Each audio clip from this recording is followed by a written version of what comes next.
ಈಗ ನೀವು ಸೂರ್ಯನ ಬೆಳಕು ಬೀಳಬಾರ್ದು ಅಂತ ಹೇಳಿ. ಹೌದು.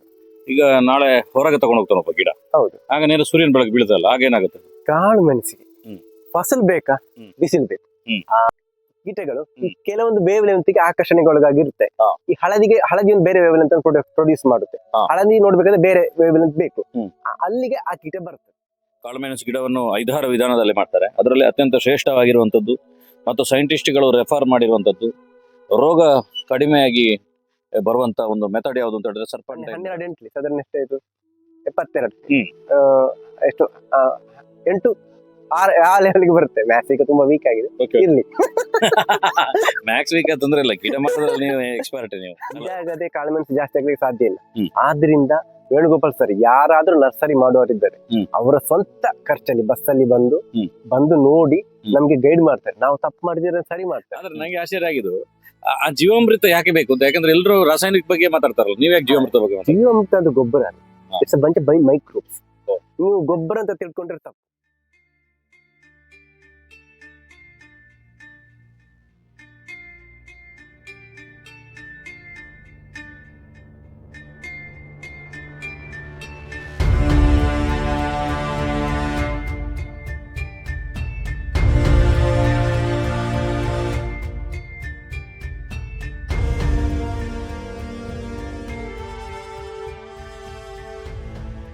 ಸಂಪೂರ್ಣ ಸಹಜ ಕೃಷಿ ಯೂಟ್ಯೂಬ್ ಚಾನಲ್ ಎಲ್ಲ ವೀಕ್ಷಕರಿಗೂ ನಮಸ್ಕಾರ. ನಾನು ಶಿವಪ್ರಸಾದ್ ಮಲೆಬೆಟ್ಟು. ಯಾವಾಗಲೂ ಈಗ ಕೈತೋಟದ ಬಗ್ಗೆ, ತರಕಾರಿ ಕೃಷಿಯ ಬಗ್ಗೆ ಹಲವಾರು ವಿಡಿಯೋಗಳನ್ನು ಕೊಡ್ತಾ ಇದ್ದೇವೆ. ಆದರೆ ತುಂಬಾ ಜನ ವ್ಯೂವರ್ಸ್ಗಳು ಕೇಳ್ತಾ ಇದ್ರಿ ಕಾಳುಮೆಣಸಿನ ಬಗ್ಗೆ, ಕಾಳುಮೆಣಸಿನ ಒಂದಷ್ಟು ಸಂಗತಿಗಳನ್ನು ತೋರಿಸಿ ಅಂತೇಳಿ. ಈ ಟೈಮು ಅನ್ನುವಂಥದ್ದು ಸ್ವಲ್ಪ ಕಾಳುಮೆಣಸಿಗೆ ಗಿಡ ಇನ್ನೊಂದು ಸಿದ್ಧತೆ ಮಾಡುವಂಥ ಒಂದು ಟೈಮ್, ಬೇಸಿಗೆ ಬರ್ತಾ ಇದೆ. ಈ ಸಂದರ್ಭದಲ್ಲಿ ಒಂದು ಅತ್ಯುತ್ತಮವಾಗಿರುವಂಥ ಒಂದು ಗಿಡಗಳು ನೀವು ಎಲ್ಲಿಂದ ಆಯ್ಕೆ ಮಾಡಬೇಕು ಮತ್ತು ಆ ಗಿಡಗಳನ್ನು ಪ್ರೋಸೆಸ್ ಮಾಡುವಂಥ ಸಿಸ್ಟಮ್ ಹೇಗೆ ಅನ್ನುವಂಥದ್ದನ್ನು ತೋರಿಸೋದಕ್ಕೋಸ್ಕರ ಬಂದಿರುವಂಥದ್ದು ಕೇರಳ ರಾಜ್ಯದ ಕಾಸರಗೋಡು ಜಿಲ್ಲೆಯ ಕಾಟುಕುಕ್ಕೆ ಅನ್ನುವಂಥ ಗ್ರಾಮಕ್ಕೆ. ಇದಕ್ಕಿಂತ ಮೊದಲು ಕೂಡ ನನ್ನ ಫೇಸ್ಬುಕ್ನಲ್ಲಿ, ನನ್ನ ಯೂಟ್ಯೂಬ್ನಲ್ಲಿ ಎಲ್ಲ ಮನೀಶ್ ಗಂಭೀರ ಬಗ್ಗೆ ನೀವು ತುಂಬ ವಿಡಿಯೋಗಳನ್ನು ನೋಡಿರ್ತೀರಿ. ಎಲ್ಲ ಕಡೆಗಿಂತ ಮತ್ತೆ ಇದಕ್ಕೆ ತುಂಬ ವಿಶೇಷವಾಗಿರುವಂಥ ನರ್ಸರಿ ಇದು. ಇದನ್ನು ಜಸ್ಟ್ ಒಂದು ಬಾರಿ ತೋರಿಸ್ತೇನೆ ನೋಡಿ. ಇದರಲ್ಲಿ ಎಷ್ಟು ಗಮನ ಕೊಡ್ತಾರೆ ಅಂತ ಹೇಳಿದ್ರೆ, ಗಿಡಗಳನ್ನು ದೂರದಿಂದನೇ ಗಮನಿಸಿ ಅಂತೇಳಿ. ಅಂದರೆ ಗಿಡಗಳ ಆರೋಗ್ಯ ದೃಷ್ಟಿಯಿಂದ ವೈರಸ್ ಇನ್ನೊಂದೇನಾದರೂ ನಮ್ಮ ಬಾಡಿಯಲ್ಲಿ, ನಮ್ಮ ಕೈಯಲ್ಲಿದ್ದರೆ ಅದು ಗಿಡಗಳಿಗೆ ಟ್ರಾನ್ಸ್ಫರ್ ಆಗಬಾರ್ದು ಅನ್ನುವಂಥದ್ದನ್ನು ಅತ್ಯುತ್ತಮವಾಗಿ ಅವರು ಜನರಿಗೆ ವಿವರಿಸಿದ್ದಾರೆ. ಅದರ ಜೊತೆ ಇದನ್ನೊಂದು ಸಲ ಓದ್ಕೊಳ್ಳಿ, ಇಂಗ್ಲೀಷಲ್ಲಿ ಏನೋ ಬರೆದಿದ್ದಾರೆ, ನಾವು ಓದ್ಬೋದು. ಅದು ಸರಿಯಾದ ಅರ್ಥವನ್ನು ಅವ್ರ ಹತ್ರ ತಿಳ್ಕೊಳ್ಳುವ. ಅದೇ ರೀತಿಯಲ್ಲಿ ನಾನು ಒಂದೇ ಒಂದು ಜಾಗದಲ್ಲಿ ನೋಡಿರುವಂಥದ್ದು ಜೀವಾಮೃತವನ್ನು ಸ್ಪ್ರೇ ಮಾಡುವಂಥ ಇಂಡಿಯಾದ ಫಸ್ಟ್ ನರ್ಸರಿ ಇರಬೇಕಿದೆ ನೋಡಿ. ಇವರು ಜೀವಾಮೃತವನ್ನು ಕೂಡ ಸ್ಪ್ರೇ ಮಾಡ್ತಾರೆ. ಕೇವಲ ರಾಸಾಯನಿಕಗಳು ಮಾತ್ರ ಅಲ್ಲ, ಅದರ ಜೊತೆಗೆ ಅದಕ್ಕೆ ಜೈವಿಕ ತತ್ವವು ಇಂಪಾರ್ಟೆಂಟ್ ಅನ್ನುವಂಥದ್ದನ್ನು ಮನಗಂಡು ನೋಡಿ, ಇಲ್ಲಿ ಇದರಲ್ಲಿ ಸ್ಪ್ರೇ ಆಗ್ತಿರುವಂಥದ್ದು ಜೀವಾಮೃತ. ಇಲ್ಲಿ ಮೇಡಮ್ ನೋಡಿ ಸ್ಪ್ರೇ ಮಾಡ್ತಿದ್ದಾರೆ. ಮತ್ತು ಈ ವಿಧಾನ ನೋಡಿ ಸರ್ಪಂಟೈನ್ ಮೆಥಡ್ ಅಂತೇಳಿ, ಅಂದರೆ ಸರ್ಪ ವಿಧಾನದ ಮುಖಾಂತರ ಒಂದೇ ಗಿಡದಿಂದ ಹೆಚ್ಚೆಚ್ಚು ಗಿಡಗಳನ್ನು ಮಾಡುವಂಥ ಸಿಸ್ಟಮ್. ಬನ್ನಿ ಇದರ ಸಂಪೂರ್ಣವಾಗಿರುವಂಥ ಮಾಹಿತಿಯನ್ನು ಮನೀಶ್ ಗಂಭೀರ್ ಅವ್ರ ಜೊತೆ ಮಾತುಕತೆಯನ್ನು ಮಾಡೋಣ. ಮನೀಶ್ ಗಂಭೀರ್ ನಮಸ್ಕಾರ. ನಮಸ್ತೆ. ಹೇಗಿದ್ದೀರಿ? ಆರಾಮ. ಯಾವಾಗಲೂ ನಾವು ಸಂದರ್ಶನ ಮಾಡಬೇಕಾದ್ರೆ ಪ್ರಶ್ನೆಗಳನ್ನು ಯಾವ್ದನ್ನು ಕೇಳಬೇಕು, ಮೊದಲ ಪ್ರಶ್ನೆ ಅಂತೇಳಿ. ಇವತ್ತು ನೀವು ಪ್ರಶ್ನೆಯನ್ನು ಸೃಷ್ಟಿ ಮಾಡಿದ್ರು ಒಂದು ಬೋರ್ಡ್ ಹಾಕೋದ್ರ ಮುಖಾಂತರ. Green stays clean when scene from outside, ಅಂದ್ರೆ ಹಸಿರು ದೂರದಿಂದಲೇ ಚಂದವಾಗಿರುತ್ತೆ ಅಂತ. ಅದೇ ರೀತಿ ಈ ಬೋರ್ಡ್ ನೋಡಿ ಯಾರು ಒಳಗೆ ಹೋಗಿರಲ್ಲ, ಅದಕ್ಕೊಂದು ಈ ಬೋರ್ಡ್ ಒಂದು ಗೌರವ ಕೊಟ್ಟಿರ್ತಾರೆ. ಅದೇ ಗೌರವ ಅವರ್ ಪ್ಲಾಂಟ್ಸ್ ಆರ್ ಹೈಜಿನಿಕ್, ನಮ್ಮ ಆರೋಗ್ಯವಂತ ಗಿಡಗಳನ್ನ ದೂರದಿಂದ ನೋಡಿದ್ದಕ್ಕೆ ಧನ್ಯವಾದ ಸಮರ್ಪಿಸುತ್ತದೆ. ಅಂದ್ರೆ thanks, our plants are hygienic, thank you for viewing from outside. ಅಲ್ಲ, ಈ ರೀತಿ ಬೋರ್ಡ್ಗಳು ಅತ್ಯಂತ ರೇರ್ ಆಗಿರುವಂತ ನರ್ಸರಿಗಳು ಇರುವಂತದ್ದು. ಯಾಕೆ ಈ ಬೋರ್ಡ್ ಹಾಕಿದ್ರಿ? ಬೋರ್ಡ್ ಅಂದ್ರೆ ನಾನು ಕೆಲವೊಂದು ಸೈಂಟಿಸ್ಟ್ ನನಗೆ ಸಜೆಷನ್ ಮಾಡಿದ್ರೆ ಆಯ್ತು.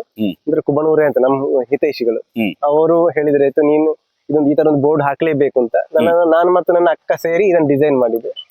ಅಲ್ಲ, ರೀಸನ್ ಏನು ಅಂತ ಬೋರ್ಡ್ ಹೇಗೆ ಹಾಕಿದ್ರೆ ಅನ್ನೋದಕ್ಕೆ ರೀಸನ್ ಬೇಕು. ಅಂದ್ರೆ ನಮ್ದಿನ್ ಬೇರೆ ಬೇರೆ ಕೃಷಿ ಉಂಟು ಸರ್. ತರಕಾರಿ ಎಲ್ಲ ಮಾಡ್ತೇವೆ ಆ ಕಡೆ, ಇಲ್ಲಿ ಅಷ್ಟು ಆ ಕಡೆ ತರಕಾರಿ ಎಲ್ಲ ಮಾಡ್ತೇವೆ. ಒಮ್ಮೆ ತರಕಾರಿಯಿಂದ ಕೊಯ್ದು ಬರ್ತೇವೆ. ತರಕಾರಿಗೆ ನಾವು ಕೆಮಿಕಲ್ ಹಾಕಲ್ಲ, ಆಗ ಅದ್ರಲ್ಲಿ ಕೆಲವು ವೈರಸ್ ಇರುತ್ತೆ. ಅದನ್ನು ಮುಟ್ಟಿ ನಾವು ಬರುವಾಗಲೂ ನಾವು ಅಷ್ಟು ಕೈ ತೊಳೆದು ಹೈಜಿನ್ ಮೈಂಟೈನ್ ಮಾಡಿ ಬರ್ತೇವೆ. ಅಂದ್ರೆ ಹೊರಗಿನವರಿಗೆ ಅದು ಗೊತ್ತಿರಲ್ಲ. ಏನಾದ್ರೂ ಒಂದು ತರಕಾರಿ ತರಕಾರಿ ತಂದಿರ್ತಾರೆ, ಏನಾದ್ರೂ ಒಂದು ಮುಟ್ಟಿರ್ತಾರೆ, ಬೈ ಮಿಸ್ಟೇಕ್ ಮುಟ್ಟಿದ್ರೆ ಅಲ್ಲಿಂದ ಸ್ಟಾರ್ಟ್ ಆಗುತ್ತೆ. ಅಂದ್ರೆ ವೈರಸ್ ಎಂಟ್ರಿ ಆಗುತ್ತೆ. ವೈರಸ್ ಅಂದ್ರೆ ಏನು ಸಹ, ಅದು ಎಲ್ಲಾ ಕಡೆ ಇರುತ್ತೆ. ಅದು ಕೆಲವೊಂದು ಜಾಗದಲ್ಲಿ ಪ್ರೊಪಗೇಟ್ ಆಗುತ್ತೆ. ಎಲ್ಲ ಪ್ರಕೃತಿಯಲ್ಲಿ ಇರುತ್ತೆ. ವೈರಸ್ಗಿಂತ ಜಾಸ್ತಿ ಅದರ ಪ್ರತಿರೋಧ ಶಕ್ತಿ ಜಾಸ್ತಿ ಮಾಡ್ಬೇಕು ಅಂತ ಹಾಗಂದ್ರೆ ನಾನು ಲೂಪ್ ಹೋಲ್ಗೆ ಚಾನ್ಸಸ್ ಕೊಡಲ್ಲ. ಕರೆಕ್ಟ್. ನಂದು ಯಾವ್ದು ಎಲ್ಲ ಶೆಡ್ಯೂಲ್ ಆಗ್ತಾ ಇರುತ್ತೆ, ಎಲ್ಲ ಫುಡ್ ಹೇಗ್ ಬೇಕು ಹಾಗೆ ಕೊಡ್ತಾ ಇರುತ್ತೆ. ಅದನ್ನ ಅದಕ್ಕೆ ಮುಂಜಾಗ್ರತಾ ಕ್ರಮ ಆಗೋಷ್ಟು ನಾನು ತಗೊಳ್ತೇನೆ. ನಾನು ಫಸ್ಟ್ ಇಲ್ಲಿಗೆ ವಿಸಿಟ್ ಮಾಡಿದ್ದು ಒಂದು 6 ತಿಂಗಳ ಹಿಂದೆ. ನೀವು ನಂಗೆ ಕರೆದ್ರಿ, ನಾನು ಬಂದು ಇಲ್ಲಿ ಕಂಟೆಂಟ್ ಮಾಡ್ಕೊಂಡು ಹೋದೆ. ಅದಾದ್ಮೇಲೆ ನಂಗೆ ತುಂಬಾ ಹೆಮ್ಮೆ ಇದೆ ಇದ್ರ ಬಗ್ಗೆ ನಾನು ಕಂಟೆಂಟ್ ಮಾಡ್ಲಿಕ್ಕೆ. ಯಾಕೆಂತ ಹೇಳಿದ್ರೆ ನಾನು ಸೋಷಿಯಲ್ ಮೀಡಿಯಾದಲ್ಲಿ ನೋಡ್ತಿದ್ದೆ, ಅದರಲ್ಲಿ ವೇಣುಗೋಪಾಲ್ ಸರ್ ಅತ್ಯಂತ ದೊಡ್ಡದಾಗಿರುವಂತಹ ಮೇಧಾವಿಯವರು ಕಾಳು ಮೆಣಸಿನ ಜಗತ್ತಿರೋದು. ಅದೇ ರೀತಿಯಲ್ಲಿ ವಿಜ್ಞಾನಿಗಳು ಅಂಕೇಗೌಡರು ಅವರೆಲ್ಲ ಬಂದು ನೋಡುವಂಥದ್ದು, ಮತ್ತು ಅವರು ಹೊರಗಡೆ ಹೇಳ್ತಾರೆ ಬೇರೆ ಬೇರೆ ಕಾರ್ಯಕ್ರಮಗಳಿಗೆ ಬಂದಾಗ. ಸಾವಿರಾರು ನರ್ಸರಿಗಳಿದೆ, ಆದ್ರೆ ಅವ್ರು ನಿಮ್ಮ ಬಗ್ಗೆ ಮಾತ್ರ ಮತ್ತೆ ನಿಮ್ಮಲ್ಲಿಗೆ ಮಾತ್ರ ಹೆಚ್ಚು ವಿಸಿಟ್ ಮಾಡ್ತಾರೆ ಅಂತಂದ್ರೆ ಏನಾದ್ರು ಡಿಫ್ರೆನ್ಸ್ ಇರ್ಬೇಕಲ್ಲ. ಈ ನರ್ಸರಿಗೆ ಮತ್ತೆ ಬೇರೆ ನರ್ಸರಿಗೆ ಏನ್ ಡಿಫ್ರೆನ್ಸ್ ಇದೆ? ಡಿಫ್ರೆನ್ಸ್ ಗಿಂತಲೂ ವೆಂಕಟಗೌಡರು ವೇಣುಗೋಪಾಲ್ ಅವ್ರದ್ದು ಮೋಟೋ ಇದೆ. ನಾವೀಗ ಒಂದು 4ನೇ 5ನೇ ಪೊಸಿಷನ್ ಅಲ್ಲಿ ಇದ್ದಾರೆ ಕಾಳು ಮೆಣಸಲ್ಲಿ, ನಮ್ದು ಪ್ರೊಡಕ್ಷನ್ ಅಲ್ಲಿ. India we are the historical production. We are not a leading production producer. Leading ಅಂದ್ರೆ ಯಾರಿಗೂ ವಿಯೆಟ್ನಾಂ ಬ್ರೆಜಿಲ್ ಎಲ್ಲ, ಅದು ಲೀಡಿಂಗ್ ಹಿಸ್ಟಾರಿಕಲ್ ಹೋಗಿ ಲೀಡಿಂಗ್ ಮಾಡ್ಬೇಕಾದ್ರೆ ನಮ್ದು ಪ್ರೊಡಕ್ಷನ್ ಆಗ್ಬೇಕು. ಪ್ರೊಡಕ್ಷನ್ ಆಗ್ಬೇಕಾದ್ರೆ ಏನಾಗ್ಬೇಕು, ಗಿಡ ಆಗ್ಬೇಕು. ಗಿಡ ಆಗದೆ ಕಾಳು ಮೆಣಸು ಜಾಸ್ತಿ ಆಗ್ಲಿಕ್ಕೆ ಸಾಧ್ಯ ಇಲ್ಲ. ಆದ್ರಿಂದ ವೇಣುಗೋಪಾಲ್ ಸರ್ ಯಾರಾದ್ರೂ ನರ್ಸರಿ ಮಾಡುವವರಿದ್ದಾರೆ, ಅವರ ಸ್ವಂತ ಖರ್ಚಲ್ಲಿ ಬಸ್ಸಲ್ಲಿ ಬಂದು ನೋಡಿ ನಮ್ಗೆ ಗೈಡ್ ಮಾಡ್ತಾರೆ. ನಾವು ತಪ್ಪು ಮಾಡಿದ್ರೆ ಸರಿ ಮಾಡ್ತಾರೆ. ನಂತರ one mistake of nursery man is equal to lakhs of mistake. ಅಂದ್ರೆ ನಾವಿಲ್ಲಿ ತಪ್ಪು ಮಾಡಿದ್ರೆ 1,00,000 ತಪ್ಪಾಗ್ಲಿಕ್ಕೆ ಅದು ಅನುವು ಮಾಡಿ ಕೊಡುತ್ತೆ. ಆದ್ರಿಂದ ವೇಣುಗೋಪಾಲ್ ಸರ್ ಕೆಲವು ಗೈಡ್ ಮಾಡಿದ್ರು, ಮತ್ತೆ ಭಾರಿ ಖುಷಿ ಆಯ್ತು. ಈಗ ಇದ್ದಲ್ಲೆಲ್ಲ ಹೇಳ್ತಾ ಹೋಗ್ತಾರೆ. ಅಂದ್ರೆ ನಮ್ಮ ಕಷ್ಟವನ್ನು ಅವರು ಮನಗಂಡು ಈಗ ಇದನ್ನು ಗಿಡವು ಸೇಲ್ ಮಾಡ್ಲಿಕ್ಕೆ ಟ್ರೈ ಮಾಡ್ತಾ ಇದ್ದಾರೆ. ಇದ್ದಲ್ಲೆಲ್ಲ ಹೇಳ್ತಾರೆ. ಮತ್ತೆ ಒಂದು ಪ್ರೀತಿ ಇದೆ ಅವರಿಗೆ. ಮತ್ತೆ ನಮ್ಮೆಲ್ಲ ಫೋನ್ ಕಲಿ ಕಾಯ್ತಾ ಇರ್ತಾರೆ. ಯಾಕಂದ್ರೆ ಫೋನ್ ಕಲಿ ಅಂದ್ರೆ ನಮ್ಮ ಮಾಡೋ ಏನಾದ್ರು ಮಿಸ್ಟೇಕ್ ಆಗಿರುತ್ತೆ, ಅದನ್ನ ರಿಸಾಲ್ವ್ ಮಾಡ್ಲಿಕ್ಕೆ ಉತ್ಸುಕರಾಗಿರ್ತಾರೆ. ಇವನು ವೇಣುಗೋಪಾಲ್ ಸರ್ ಯಾವುದೇ ಫೋನ್ ಕಾಲ್ ರಿಸೀವ್ ಮಾಡ್ತಾರೆ, ಮೆಸೇಜಿಗೂ ರಿಪ್ಲೈ ಮಾಡ್ತಾರೆ. ನಾನೀಗ ISR ಚಂದ್ರನ ಮಲ್ಟಿಪ್ಲೈ ಮಾಡ್ತಾ ಇದ್ದೇನೆ. ಅದನ್ನು ಬಿಡುಗಡೆ ಮಾಡಿ ಅಂದ್ರೆ ಸಂಶೋಧನೆ ಮಾಡಿದ್ರು ಸ್ಪೈಸ್ ರಿಸರ್ಚ್ ಬೋರ್ಡ್ ಕ್ಯಾಲಿಕಟ್ನವರು. ಅದರಲ್ಲಿ ಆ ಸಂಸ್ಥೆಯಲ್ಲಿ ಹೆಡ್ ಆಗಿ ಕೆಲಸ ಮಾಡಿ ರಿಟೈರ್ಡ್ ಆದವರು ವೇಣುಗೋಪಾಲ್ ಸರ್. ಈಗ ಅದೇ ಹುದ್ದೆಯನ್ನ ಮುಂದುವರಿ ಅದೇ ಎನರ್ಜಿ ಅದೇ ಜೋಶಲ್ಲಿ ಹೋಗ್ತಾ ಇದ್ರೆ ಅಂಕೇಗೌಡರು ಸರ್. ಅಂದ್ರೆ ನನ್ನ ಈ ಚಂದ್ರಕ್ಕೂ ಅವರಿಗೂ ಇಂಡೈರೆಕ್ಟ್ ಆಗಿ ಸಂಬಂಧ ಉಂಟು. ಹಾಗೆ ಅವ್ರದ್ದು ಏನು ಸಲಹೆ ಎಲ್ಲ ಉಂಟು, ಅದರ ಥ್ರೂ ಮಾಡ್ತಾ ಇದ್ದೇನೆ. ಸ್ನೇಹಿತರೆ, ಯೂಟ್ಯೂಬ್ ಲೋಕ ಅಂತ ಹೇಳುವಂಥದ್ದು ಪ್ರತಿದಿನ ಚೇಂಜ್ ಆಗ್ತಿರ್ತದೆ. ಒಂದು ಬಾರಿ ನೋಡಿದವರಿಗೆ ಇನ್ನೊಂದು ಬಾರಿ ವಿಡಿಯೋಗಳು ಕಾಣೋದಿಲ್ಲ. ಇದಕ್ಕೆ ಸರ್ಪಂಟೈನ್ ಮೆಥಡ್ ಅಂತ ಹೇಳ್ತಾರೆ. ಕಾಳುಮೆಣಸು ಗಿಡವನ್ನು 5-6 ವಿಧಾನದಲ್ಲಿ ಮಾಡ್ತಾರೆ. ಅದರಲ್ಲಿ ಅತ್ಯಂತ ಶ್ರೇಷ್ಠವಾಗಿರುವಂಥದ್ದು ಮತ್ತು ಸೈಂಟಿಸ್ಟ್ಗಳು ರೆಫರ್ ಮಾಡಿರುವಂಥದ್ದು, ರೋಗ ಕಡಿಮೆಯಾಗಿ ಬರುವಂತ ಒಂದು ಮೆಥಡ್ ಯಾವುದು ಅಂತ ಹೇಳಿದ್ರೆ ಸರ್ಪಂಟೈನ್ ಮೆಥಡ್. ಸರ್ಪದ ರೀತಿಯಲ್ಲಿ ಒಂದು ಗಿಡದಿಂದ ಹೆಚ್ಚೆಚ್ಚು ಗಿಡಗಳನ್ನು ಮಾಡುವಂತ ವಿಧಾನ. ಇದಕ್ಕಿಂತ ಮೊದಲು ಕೂಡ ವಿವರಿಸಿದ್ದೇನೆ. ಆದ್ರೆ ಸರ್, ಪ್ರತಿ ಬಾರಿಯೂ ಕೂಡ ನಾವು ಅಪ್ಡೇಟ್ ಆಗ್ತಾ ಇರ್ತೇವೆ. ಈಗ 6 ತಿಂಗಳಿಂದ ಮಾತಾಡಿದಾಗೆ ನೀವಿಲ್ಲ, ಇವತ್ತು ಸ್ವಲ್ಪ ಹೆಚ್ಚು ಕಲ್ತಿದ್ದೀವಿ, ನಾನು ಸ್ವಲ್ಪ ಹೆಚ್ಚು ಕಲ್ತಿದ್ದೇನೆ. ಇದು ಯಾಕೆ ಈಸಿ ಮತ್ತು ಜನರಿಗೆ ಯಾಕೆ ಇದು ಒಳ್ಳೆ ಉಪಯೋಗ ಅನ್ನೋದು ತಿಳಿಸ್ಬೋದಾ? ಅಂದ್ರೆ ಬೇರೆ ಬೇರೆ ಮೆಥಡ್ ಇದೆ. ನೋಡಲ್ ಮತ್ತೆ ಸರ್ಪಂಟೈನ್ ಮತ್ತೆ ಟಿಶ್ಯೂ. ಸರ್ಪಂಟೈನ್ ಏನಂದ್ರೆ ನೋಡಲ್ ಆದ್ರೆ ನಮಗೆ ವೈರಸ್ ಫ್ರೀ ಕಂಪ್ಲೀಟ್ ತೋಟ ಇರ್ಬೇಕು. ಈಗ ಜೋಸೆಫ್ ಚಾಕು ಮೈಂಟೈನ್ ಮಾಡಿದರೆ ಕಂಪ್ಲೀಟ್ ತೋಟ ವೈರಸ್ ಫ್ರೀ ಇರ್ಬೇಕು. ಸರ್ಪಂಟೈನ್ ಅಂದ್ರೆ ಮದರ್ ಪ್ಲಾಂಟ್ ವೈರಸ್ ಫ್ರೀ ಇರ್ಬೇಕು. ಅಲ್ಲಿಂದ ಅದೊಂದು ವೈರಸ್ ಫ್ರೀ ಇದ್ರೆ ನಮ್ದು ಶೆಡ್ಯೂಲ್ ನಡೀತಾ ಇದ್ರೆ ಅಂದ್ರೆ ವೈರಸ್ ಮತ್ತೆ ಅಲ್ಲಿ ಮೀಲಿ ಬ್ಯಾಗ್ ತರ ಕೀಟಗಳನ್ನ ಎಂಟರ್ ಆಗ್ಲಿಕ್ಕೆ ಬಿಡಬಾರ್ದು. ಅಂದ್ರೆ ನಮ್ದು ಶೆಡ್ಯೂಲ್ ಎಲ್ಲ ಇನ್ಸೆಕ್ಟಿಸೈಡ್ ಹಾಕ್ತಾ ಇದ್ರೆ ತಿರುಗಿ ವೈರಸ್ ಅದು ಪ್ರೊಪಗೇಟ್ ಆಗಲ್ಲ. ನಂತರ ಅದರಿಂದ ಆ ವೈರಸ್ ಫ್ರೀ ಮದರ್ ಪ್ಲಾಂಟ್ ಇಂದ ಲಕ್ಷಗಟ್ಟಲೆ ವೈರಸ್ ಫ್ರೀ ಗಿಡಗಳು ಪ್ರೊಡ್ಯೂಸ್ ಆಗುತ್ತೆ. ರೆಡಿ ಮಾಡುವಂತ ಸರ್ಪಂಟೈನ್ ಅಲ್ಲಿ ಇಲ್ಲಿಗೆ ಒಂದನ್ನು ಬಿಟ್ಟಿದ್ದೀರಲ್ಲ? ಹೌದು, ಒಂದು ಗಿಡ ಅಲ್ಲಿಂದ ಮುಂದೆ ಈಗ ಸಾಧಾರಣ 8-9 ಬಂತು. ಈಗ ವಾರದಲ್ಲಿ ಎಷ್ಟು ಗಿಡ ಬರ್ತದೆ? ನಂಗೆ 3 ದಿನಕ್ಕೊಂದು ಗಿಡ ಬರ್ತದೆ. ಅಂದ್ರೆ ಜೀವಾಮೃತ ಹಾಕ್ತಾ ಇರ್ತೇನೆ. ನಂಗೆ ಸ್ಪೀಡ್ ಒಳ್ಳೆದಿದೆ. ನಂಗೆ ಆಶ್ಚರ್ಯ ಆಗಿರೋದು ಜೀವಾಮೃತದ ವಿಷಯ. ಯಾಕೆಂತ ಹೇಳಿದ್ರೆ ನಾನು ಕಳೆದ ಬಾರಿ ಬಂದಾಗ ಹಾಕ್ತಿದ್ರಿ, ನಾನು ಬರ್ತೇನೆ ಅಂತ ನೀವು ಹಾಕೋದಲ್ಲ, ಹೌದಲ್ಲ? ನಾನೇನು ಸಾವಯವ ಅಂತ ಹೇಳಿ ನನ್ನನ್ನು ಮೆಚ್ಚಿಸುವಂತ ಗೇಮ್ ಅಲ್ಲ ಇದು. ಆದ್ರೆ ನಂಗೆ ಆಶ್ಚರ್ಯ ಆಗಿದ್ದು ಆ ಜೀವಾಮೃತ ಯಾಕೆ ಬೇಕು ಅಂತ. ಯಾಕಂದ್ರೆ ಎಲ್ಲರೂ ರಾಸಾಯನಿಕ ಬಗ್ಗೆ ಮಾತಾಡ್ತಾರಲ್ಲ, ನೀವ್ ಯಾಕೆ ಜೀವಾಮೃತ ಬಗ್ಗೆ? ಜೀವಾಮೃತ ಅದು ಗೊಬ್ಬರ, it's a bunch of microbes. ನೀವು ಗೊಬ್ಬರ ಅಂತ ತಿಳ್ಕೊಂಡ್ರೆ ತಪ್ಪು.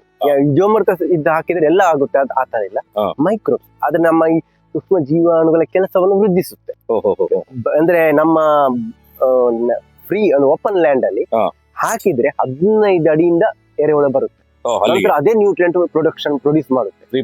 ಅಂದ್ರೆ ಆ ಮೈಕ್ರೋಬ್ಸ್ ಹಾಕಿದ್ರೆ ಅಲ್ಲಿ ಬರುತ್ತೆ, ಎಲ್ಲಿದ್ರು ಎರೆಹುಳ ಬಂದು ಕೆಲಸ ಮಾಡುತ್ತೆ. ಇಲ್ಲಿ ಇದು ಐಸ್ ಯಾವುದು ಇದು ಐಸೋಲೇಟೆಡ್ ಪ್ಲಾಸ್ಟಿಕ್ ಬ್ಯಾಗ್ಸ್. ಇಲ್ಲಿ ಬರೀ ಜೀವಾಮೃತದಲ್ಲಿ ನಡೆಯಲ್ಲ. ಆದ್ರಿಂದ ನಾವು ಬೇರೆ ಕೆಮಿಕಲ್ಸ್ ಬೇರೆ ನ್ಯೂಟ್ರಿಯೆಂಟ್ ಕೊಡ್ಬೇಕಾಗುತ್ತೆ. ಪಾಟ್ವಿಂಗ್ಸ್ ಎಲ್ಲ ಬೇರೆ ಇದೆ. ಅದನ್ನ ಇನ್ನೊಂದು ಕಂಟೆಂಟ್ ಅಲ್ಲಿ ಸರಿ ಅಲ್ಲ. ಈಗ ಅದು ಗಿಡ ಹೇಗೆ ಅದು ಡೂಪ್ಲಿಕೇಟ್ ಆಗುತ್ತೆ ಅಂತ ತೋರಿಸಿ. ಮಲ್ಟಿಪ್ಲಿಕೇಶನ್ ಸರಿ ಹೇಳ್ತೇನೆ. ವಿಷಯ ಏನಂದ್ರೆ ಈಗ ಈಗ ಹೋಗ್ತಾ ಇರುತ್ತಲ್ಲ, ಇಲ್ಲೊಂದು ಅದು ಇಟ್ಟಾಯ್ತು, ನಾನು ಸುಮ್ಮನೆ ತೋರಿಸ್ತೇನೆ.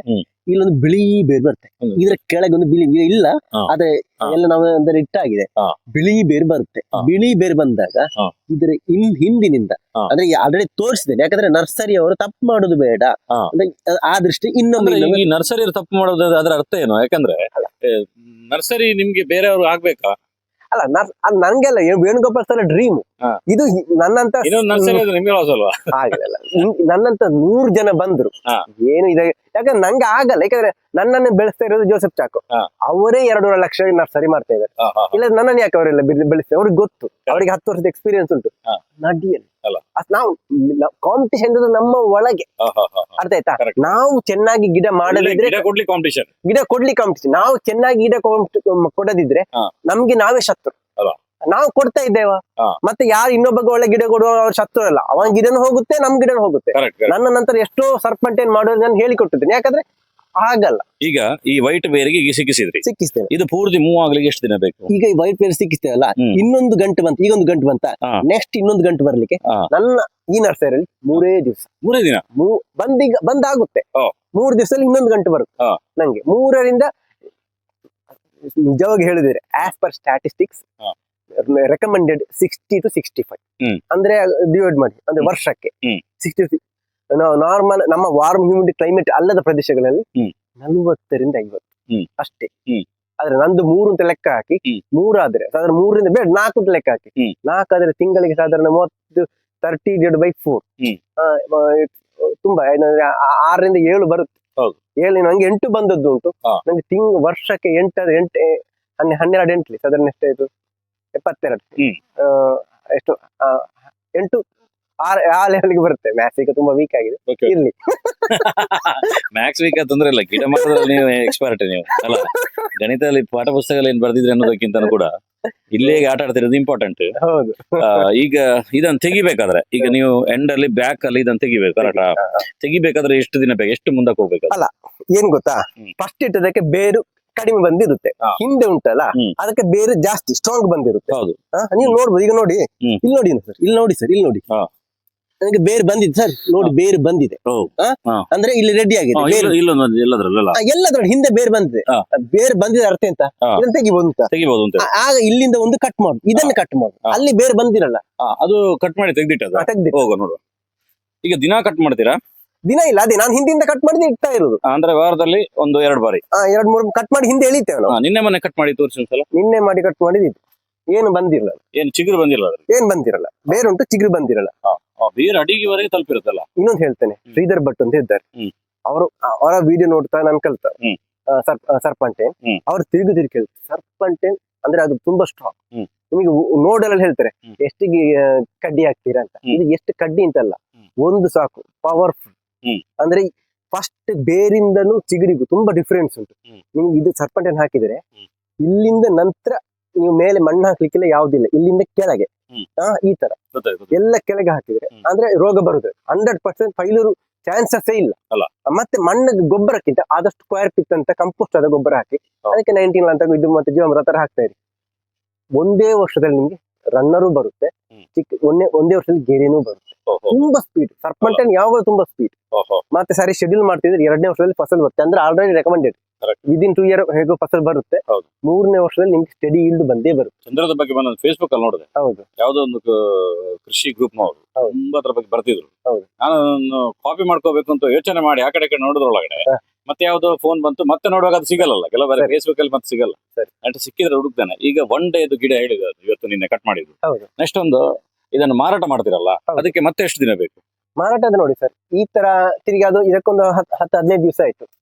ಅಂದ್ರೆ ನಾನೀಗ ಬ್ಲೂಮ್ ಬಯೋಟೆಕ್ ಇದ್ದು ಅವರದ್ದು ರೂಟ್ ಕೇರ್ ಕೊಡ್ತೇನೆ, ನಂತರ ಪೊಟ್ಯಾಷಿಯಂ ಹ್ಯೂಮೇಟ್ ಕೊಡ್ತೇನೆ. ಅವ್ರು ಬೇಗ ಬರುತ್ತೆ, ಅಂದ್ರೆ ಗಿಡ ರೆಸ್ಪಾನ್ಸ್ ತುಂಬಾ ಸ್ಪೀಡ್. ನಾನು ಅವ್ರದ್ದು ಶೆಡ್ಯೂಲ್ ಮಾಡ್ಲಿಕ್ಕೆ ಶುರು ಮಾಡಿದ ನಂತರ ನಂಗೆ ಲಾಭ ಆಗ್ತಾ ಉಂಟು. ರೇಟ್ ಸ್ವಲ್ಪ ಜಾಸ್ತಿ ಆದ್ರೂ ಅವ್ರದ್ದು ಪವರ್ಫುಲ್ ಆಗಿದೆ, ನಂಗೆ ಎಲ್ಲ ರೆಸ್ಪಾನ್ಸ್ ತುಂಬಾ ಒಳ್ಳೆ ಇದೆ. ಇದೀಗ ಮಾರಾಟಕ್ಕೆ ರೆಡಿ ಆಯ್ತು ಈ ಗಿಡ? ಇದು ಮಾರಾಟಕ್ಕೆ ರೆಡಿ ಇಲ್ಲ, ಆದ್ರೆ ಡಿಮಾಂಡ್ ಜಾಸ್ತಿ ಉಂಟು, ತಗೊಂಡು ಹೋಗ್ತಾ ಇದ್ದಾರೆ. ತಗೊಂಡು ಹೋಗ್ಬೋದು, ಏನು ಸಮಸ್ಯೆ ಇಲ್ಲ. ಇಲ್ಲ, ತಗೊಂಡು ಹೋಗ್ತಾ ಇದ್ದಾರೆ. ಕರೆಕ್ಟ್. ಈಗ ನೀರೆಲ್ಲ ಇದಕ್ಕೆ ಮೇಲೆನೆ ಕೊಟ್ಟಿರಲ್ಲ, ನೀರು ಎಲ್ಲ ಮೇಲೆ. ಮೇಲಿಂದನೇ ಸ್ಪ್ರೇ ಹೌದು ಹೌದು. ಇದೇನೋ ಕಲರ್ ಏನೋ ಅಂಟಿಸಿದ್ರಲ್ಲ, ಇದೇನಿದೆ? Sticky traps. ಓ, ಏನಿದೆ ವಿಶೇಷ? ಅದಕ್ಕೆ ಚೇಂಜ್ ಮಾಡ್ತಾ ಇರ್ತೇನೆ, ಹಾ. ವಾರ ಒಂದು 15 ದಿವಸಕ್ಕೊಮ್ಮೆ ಚೇಂಜ್ ಮಾಡ್ತಾ ಇರ್ತೇನೆ. ಹಾ. ಇದು ಬ್ಯಾರಿಕ್ಸ್ ಅವ್ರದ್ದು. ಅದೇ ಏನೋ ಗೊತ್ತಿರಲ್ಲ ಜನರಿಗೆ. ಹೌದು. ಅದೇನು ಅಂತ ಒಂದು ಜಸ್ಟ್ ವಿವರಿಸಿ. ಅಂದ್ರೆ ಏನ್ ಗೊತ್ತಾ, ಹ್ಮ್. ಈ ಒಂದೊಂದು ಕಲರ್ ಇದೆಯಲ್ಲ, ಹ್ಮ್. ಈ ಕಲರ್ ಇಸಿಕೊಂಡು one type of wave length. ಹ್ಮ್. ಈ ಕೆಲವೊಂದು ಕೀಟಗಳು ಈ ಕೆಲವೊಂದು ವೇವ್ ಲೆಂತ್ಗೆ ಆಕರ್ಷಣೆಗೊಳಗಾಗಿರುತ್ತೆ. ಹಾ. ಈ ಹಳದಿ ಒಂದು ಬೇರೆ ವೇವ್ ಲೆಂತ್ ಪ್ರೊಡ್ಯೂಸ್ ಮಾಡುತ್ತೆ. ಹಾ. ಹಳದಿ ನೋಡ್ಬೇಕಾದ್ರೆ ಬೇರೆ ವೇವ್ ಲೆಂತ್ ಬೇಕು. ಹ್ಮ್. ಅಲ್ಲಿಗೆ ಆ ಕೀಟ ಬರ್ತದೆ. ಅರ್ಥ ಆಯ್ತಾ? ಆ ಇದಕ್ಕೆ ಇಲ್ಲಿ ಗಮ್ ಇರುತ್ತೆ, ಅಲ್ಲಿ ಅಂಟಿಕೊಳ್ಳುತ್ತೆ. ಇದು ಫುಲ್ ಕೀಟಗಳು ಅಂಟಿಕೊಂಡ್ರು. ಕೀಟಗಳು ಆ ವೇವ್ ಲೆಂತ್ ಆಕರ್ಷಣೆ ಹಳದಿಗೆ ಜಾಸ್ತಿ, ಹಾ. ಬಿಳಿಗೆ ಕಡಿಮೆ. ಆದ್ರೆ ಬಿಳಿ ಅಂದ್ರೆ ಬೇರೆ ವೇವ್ ಲೆಂತ್, ಬೇರೆ ಬಿಳಿ ಅಂದ್ರೆ ಎಲ್ಲ ಕಂಪ್ಲೀಟ್ ಎಲ್ಲ ಬರ್ತದಲ್ಲ. ಎಲ್ಲ ಕಲರ್ ವಿಬ್ಜೋರ್. ಆಯ್ತಾ? ಹಳದಿಗೆ ಜಾಸ್ತಿ, ನೀಲಿಗೆ ಕಡಿಮೆ. ನಾನು ಇನ್ನೇನು ಮಾಡ್ತೇನೆ, ಸಾಧಾರಣ ಹಳದಿ ಹಾಕ್ತೇನೆ. ಅದ್ರ ಕೆಲವೊಂದು ಕೀಟಗಳು ಬಿಳಿಗೂ ಹಳದಿಗೆ ಬರಲ್ಲ, ಅದು ಬಿಳಿಗೆ ಬರುತ್ತೆ. ಆ ತರ ಇದೆ. ಅಂದ್ರೆ ನೀವು ನೇರ ಈ ಗಿಡಗಳಿಗೆ ಕೆಮಿಕಲ್ ಸ್ಪ್ರೇ ಮಾಡೋದ್ರ ಬದಲು ಕೀಟಗಳನ್ನು ಅಲ್ಲೇ ನೀವು ಹೊಡಿತೀರಿ. ಗಿಡಗಳಿಗೆ ವೇಣುಗೋಪಾಲ್ ಸರ್ ಹೇಳಿದ ಪ್ರಕಾರ ತಿಂಗಳಿಗೊಂದು ಇನ್ಸೆಕ್ಟಿಸೈಡ್ ಇದೆ, ತಿಂಗಳಿಗೊಂದು ಫಂಗಿಸೈಡ್ ಇದೆ. ಅದಿದೆ. ಎಷ್ಟು ಮಾತ್ರ? ಅದಿದೆ. ಅದ್ರ ಅಡಿಗೆ ಗ್ಯಾಪ್ ಉಂಟಲ್ಲ, ಅದಕ್ಕೆ ಬಯೋಸ್ಟೆಡಿಲ್ ಮಾಡ್ತೇನೆ. ಯಾಕಂದ್ರೆ ಇಲ್ಲಿಂದ ವೈರಸ್ ಪ್ರೊಪಗೇಟ್ ಆಗಬಾರ್ದು, ಅದು ಮೈನ್. ಮತ್ತೆ ನೀವು ಫೀಲ್ಡ್ ಅಲ್ಲಿ ಹೋಗಿ ನ್ಯಾಚುರಲ್ ಫಾರ್ಮ್ ನಡೆಯುತ್ತೆ. ಯಾಕಂದ್ರೆ ಒಮ್ಮೆ ಪ್ಲಾಸ್ಟಿಕ್ ತೆಗೆದ ಮೇಲೆ ಅದಕ್ಕೆ ಫ್ರೀಡಮ್ ಬರುತ್ತೆ. ಇಲ್ಲಿ ನಮ್ ಫ್ರೀಡಮ್ ಇಲ್ಲಲ್ಲ, ಸುಮ್ಮನೆ ಇಲ್ಲಿ ನ್ಯಾಚುರಲ್ ಫಾರ್ಮಿಂಗ್ ನಡೆಯಲ್ಲ. ಹೊರಗೆ ಫ್ರೀಡಮ್ ಸಿಗುತ್ತೆ. ಅಂದ್ರೆ ಈ ಕೋಳಿ ಫಾರ್ಮ್ ಅಲ್ಲಿ ಕೋರಿ ಇದ್ದಾಗೆ ಮತ್ತೆ ಅಲ್ವಾ? ಅಂದ್ರೆ ಅದಕ್ಕೆ ಅಷ್ಟು ಇದಾಗಲ್ಲ, ಹತ್ರ ಇರ್ತದೆ. ಹೌದು, ರೋಗಗಳು ತಕ್ಷಣ ಹರಡುತ್ತೆ. ನಾವು ಅಷ್ಟು ಶೆಡ್ಯೂಲ್ ಮಾಡ್ತಾ ಹೋಗ್ಬೇಕು. ಹೇಗಿದೆ ಜನರ ರೆಸ್ಪಾನ್ಸ್ ಎಲ್ಲ? ತುಂಬಾ ಒಳ್ಳೆಯದು, ತುಂಬಾ ಒಳ್ಳೆಯದು. ಜನ ಬರ್ತಾನೆ ಇರ್ತಾರೆ. ನಾನು ಅಂದ್ರೆ ನಮ್ದು ಈಗ ಏನಾಗಿದೆ ಅಂದ್ರೆ, ನಾನು ಯಾರ್ದು ಬುಕಿಂಗ್ ತಗೊಳ್ಳಲ್ಲ, ಹೇಳ್ಬಿಡ್ತೇನೆ. ಸ್ಟೇಟಸ್ ಹಾಕಿದ ಕೂಡಲೇ ಗಡ್ಡೆ ಕಾಲಿ ಅಷ್ಟೇ. ಎಲ್ಲ ಸ್ಟೇಟಸ್ ಅಲ್ಲಿ. ಒಂದು ರಿಕ್ವೆಸ್ಟ್, ಯಾರು ಆದಷ್ಟು ಕಾಲ್ ಕಡಿಮೆ ಮಾಡಿ, ವಾಟ್ಸ್ಆಪ್ ಮಾತ್ರ. ನಿಮ್ದು ಕಂಪ್ಲೇಂಟ್ ಇದೆ, ನೀವೇ ನಿಮ್ಗೆ ನಂದು ತಿರುಗಿ ನಂಗೆ ಕಾಲ್ ತಗೊಳ್ಳಿಕ್ಕೆ ಆಗಲ್ಲ. ಅಲ್ಲ, ನಂಗೆ ಕಂಪ್ಲೇಂಟ್ ಇದೆ, ನಂಗೂ ಈಗ ಕಮೆಂಟ್ ಅಲ್ಲಿ ಬೈತಾರೆ ಈಗ. ಅದೇ ಅಂದ್ರೆ ಯಾರು ಸರ್ ಎಷ್ಟು ಅಂತ ಕಾಲ್, ದಿನಕ್ಕೊಂದು ಮ್ಯಾಕ್ಸಿಮಮ್ 100-150 ಕಾಲ್ ತಗೊಳ್ಬೋದು. ಅದಕ್ಕಿಂತ ಜಾಸ್ತಿ ಆಗಲ್ಲ. ಯಾವತ್ತು ಒಂದಿನ ಮಾಡಬಹುದು ಕುತ್ಕೊಂಡು. ಎಷ್ಟು ಅದಕ್ಕೆ ದಯವಿಟ್ಟು ವಾಟ್ಸ್ಆಪ್ ಮಾಡಿ. ನಾನೇನು ಬಿಸಿ ಅಂತಲ್ಲ, ಆಗ ಎಷ್ಟು ಅಡ್ರೆಸ್ ವಾಟ್ಸ್ಆಪ್ ಹಾಕಿದ್ರೆ ನೀವು ಅದನ್ನ ಕಾಂಟ್ಯಾಕ್ಟ್ ಮಾಡಿ. ನಂದು ಏನಿದ್ರು ಡೌಟ್ ಇದ್ರೆ ವಾಯ್ಸ್ ಹಾಕ್ತೇನೆ. ಎಷ್ಟು ಕಾಲ್ ಇನ್ನ ಆಗಲ್ಲ. ಆದಷ್ಟು ವಾಟ್ಸ್ಆಪ್ ನಮ್ ನಂಬರ್ ಕೊಟ್ಟಿರ್ತೇವೆ, ಮ್ಯಾಕ್ಸಿಮಮ್ ವಾಟ್ಸ್ಆಪ್ ಮಾಡಿ, ಸುಲಭ ಆಗುತ್ತೆ. ನಿಮ್ಮನ್ನ ಯಾರಾದ್ರೂ ಭೇಟಿ ಆಗ್ಬೇಕು, ವಾರದಲ್ಲಿ ಯಾವಾಗ ಬರ್ಬೇಕು? ಅಂದ್ರೆ ವಾಟ್ಸ್ಆಪ್ ಮಾಡಿಯೇ ಬರ್ಲಿ. ನಂದು ಬೇರೆ ಸ್ವಲ್ಪ ಅರ್ಜೆಂಟ್ ಇದೆ, ಓಡಾಡ್ತಂದ್ರೆ ಇದು ಏನು ಸ್ವಂತ ಹಣ ಇದ್ದು ಮಾಡಿದಲ್ಲ, ಲೋನ್ ಇಂದ ಮಾಡಿದ್ದು. ಇನ್ನು ಹೊಸ ಲೋನ್ ಮಾಡ್ತಾ ಇದ್ದೇನೆ, ಎಕ್ಸ್ಪಾಂಡ್ ಮಾಡ್ತಾ ಇದ್ದೇನೆ. ಅದರ ಹಿಂದೆ ಹೋಗುದು, ಲೋನ್ ಸುಮ್ಮನೆ ಸಿಗಲ್ಲ, ತುಂಬಾ ಶೆಡ್ಯೂಲ್ ಪ್ರೊಸೀಜರ್ ಎಲ್ಲ ಇದೆ. ಇದ್ರಲ್ಲಿ ಒಂದ್ರಲ್ಲಿ ಎಷ್ಟು ಗಿಡ ಆಗುತ್ತೆ ಒಂದ್ ಸಲ ತೆಗೆಯುವಾಗ? ಎಷ್ಟು ಸೆಟ್ ಇಟ್ಟಿದ್ರಿ ನೀವು? ಇದರಲ್ಲಿ ಸಾಧಾರಣ 9 ಲೈನ್ ಇದೆ.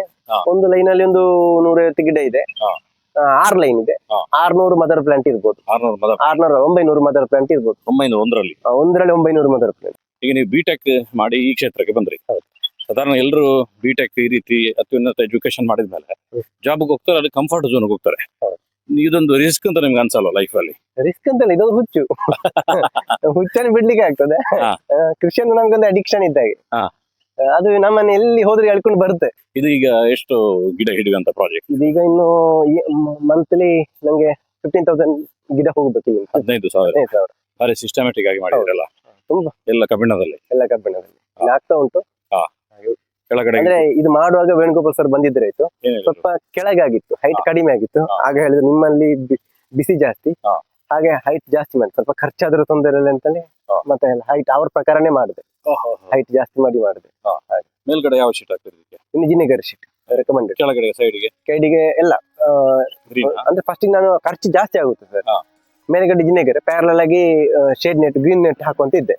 ನಂತರ ವೇಣುಗೋಪಾಲ್ ಸರ್ ಸಜೆಷನ್ ಕೇಳಿ, ಸರ್ ಖರ್ಚು ಜಾಸ್ತಿ, ಸೈಡ್ಗೆ ಬೇಕು ಅಂತ ಇಲ್ಲಲ್ಲ, ಹೇಗೋ ಇನ್ಸೆಕ್ಟ್ ಸ್ಟಿಕ್ಕಿ ಟ್ರ್ಯಾಪ್ ಉಂಟು, ಇನ್ಸೆಕ್ಟ್ ಸೈಡ್ ಉಂಟು, ಯಾಕೆ ಸರ್ ಬೇಕು ಅಂತ ಇಲ್ಲ. ಬೆಳಕು ಫಿಲ್ಟರ್ ಆಗಿ ಬರ್ತದೆ from any direction. Sunlight direct ಬರಲೇಬಾರ್ದು. ಅಂದ್ರೆ ಯಾವ ಡೈರೆಕ್ಷನ್ ಅಂತ ಸೂರ್ಯನ ನೇರ ಬಿಸಿಲು ಬೀಳ್ತದೆ, ಅದಕ್ಕೋಸ್ಕರ ಎಲ್ಲ ಕಡೆ ನೀನು ಅದೇ ರೀತಿ ಗ್ರೀನ್ ನೆಟ್ ಕವರ್ ಮಾಡ್ತೇವೆ, ಮಳೆ ಬೀಳದಾಗಿ ಜಿನೆಗರ್. ಈಗ ಜನರಲ್ ಆಗಿ ಪ್ರಶ್ನೆ ಅನ್ನೋದು ಇದ್ದೇ ಇರ್ತದೆ. ಹೌದು. ಅನ್ನೊಂದ್ರ ಸಬ್ ಕ್ವಶನ್. ಹೌದು. ಈಗ ನೀವು ಸೂರ್ಯನ ಬೆಳಕು ಬೀಳಬಾರ್ದು ಅಂತ ಹೇಳಿ. ಹೌದು. ಈಗ ನಾಳೆ ಹೊರಗೆ ತಗೊಂಡು ಹೋಗ್ತಾನಪ್ಪ ಗಿಡ. ಹೌದು. ಆಗ ನೇರ ಸೂರ್ಯನ ಬೆಳಕು ಬೀಳ್ತಲ್ಲ, ಆಗೇನಾಗುತ್ತೆ? ಕಾಳು ಮೆಣಸಿಗೆ ಫಸಲ್ ಬೇಕಾ, ಬಿಸಿಲು ಬೇಕು. ಆದ್ರೆ ಬದುಕಲಿಕ್ಕೆ ವೆಜಿಟೇಟಿವ್ ಪ್ರೊಪಗೇಷನ್ ಟೈಮ್ ಅಲ್ಲಿ ನೇರಲ್ಲಿ ನೀವು ಕೊಡ್ಲೇಬೇಕು. ಓಹೋ. ನೀವು ನಡುವ ಟೈಮಿಗೂ ಒಂದು 2 3 ತಿಂಗಳು ಶೇಡ್ ನೆಟ್ ಏನಾದ್ರು ಕವರ್ ಏನಾದ್ರು ಮಾಡ್ಲೇಬೇಕು. ಮಾಡ್ಲೇಬೇಕು. ಇಲ್ಲಿ ತರನೇ ಬೇಕು. ಓಹೋ. ಅದಕ್ಕೆ ಏನು ಕಾಡು ಮರದ ಹಾಕ್ತಾರೆ. ಕಾಡು ಮರ ಆದ್ರೆ ಆಟೋಮೆಟಿಕ್ ನೀರಲ್ಲಿ ಸುತ್ತ ನೆರಳು. ಆಗ ಅದಕ್ಕೆ ಬೆಸ್ಟ್ ಯಾವಲು ಕಾಡು ಮರ. ಹಾ. ಕಾಂಕ್ರೀಟ್ ಬೆಸ್ಟ್, ಯಾಕಂದ್ರೆ ಹಾ. ಅದರ ಮಿಡ್ಲ್ ಅಲ್ಲಿ ಹ್ಮ್. 16x16 ಒಂದು ಕಾಡು ಮರ, ಹ್ಮ್. ಮಿಡ್ಲ್ ಕಾಂಕ್ರೀಟ್ ಹಾಕಿ ಓಹೋ. ಏನಾದ್ರು ಶೇಡ್ ಟಾಲರೆಂಟ್ ಹಾಕಿ Correct. ಅದೇ ಕಾಂಕ್ರೀಟ್ ಕಂಬೆ ಮಾಡುದು. ಅದ್ರ ಬದಲು ಹಾ. 8x8 ಕಾಡು ಮರನು ಬೇಡ, ಅದು ಡೇಂಜರ್. ಕಾಡು ಮರಕ್ಕೆ ಅದರದ್ದೇ ಆದ ಫ್ರೀಡಮ್ ಬೇಕು. ಹೌದು. ಯಾವ್ದಾದ್ರು ಮರ ನೋಡಿ ಎಷ್ಟು ಅಗಲವಾಗಿ ಹೋಗ್ತದೆ ಕಾಡು ಮರ. ಹೌದೌದು. 8x8 ಯಾರಾದ್ರೂ ಕಾಡು ಮರ ಆಗಲ್ಲ. ಹೌದು. 16x16 ಅಥವಾ 12x12 ಅದೇ ಮಾಡ್ತಿದ್ದೆ ನಾನು ಹೇಳುದು. ಆತರ ಸ್ವಲ್ಪ ಸ್ಪೇಸ್ ಕೊಟ್ರೆ ಅದಕ್ಕೂ ಫ್ರೀಡಮ್ ಇರುತ್ತೆ. ಅದನ್ನ ಎಲ್ಲ ಒಂದೇ ರೀತಿ ಮಾಡೋದಕ್ಕಿಂತ ಹಾ. ಸ್ವಲ್ಪ ತಲೆ ಖರ್ಚು ಮಾಡಿ, ಅಂದ್ರೆ ಸಣ್ಣಗೆ ಕಾಡು ಮರ ಬಿಡಿ, ಮಿಡ್ಲ್ ಇದೆಯಲ್ಲ ಹ್ಮ್. ಅದಕ್ಕೆ ಶೇಡ್ ಟಾಲರೆಂಟ್ ಬಿಟ್ಟು ಹೇಗೆ ಇದರ ಬಿಸಿಲು ಬೀಳ್ತಾ ಇರುತ್ತೆ. ಓಕೆ ಸರ್, ಒಂದು ಸೂಪರ್ ಆಗಿರೋ ಮಾಹಿತಿಯನ್ನು ಕೊಟ್ರಿ. ಯುವ ಕೃಷಿಕರಿಗೆಲ್ಲರೂ ಕೂಡ ನೀವು ಇನ್ಸ್ಪೈರ್ ಆಗಿದ್ದೀರಿ. ನಿಮಗೆ ಧನ್ಯವಾದಗಳು. Thank you.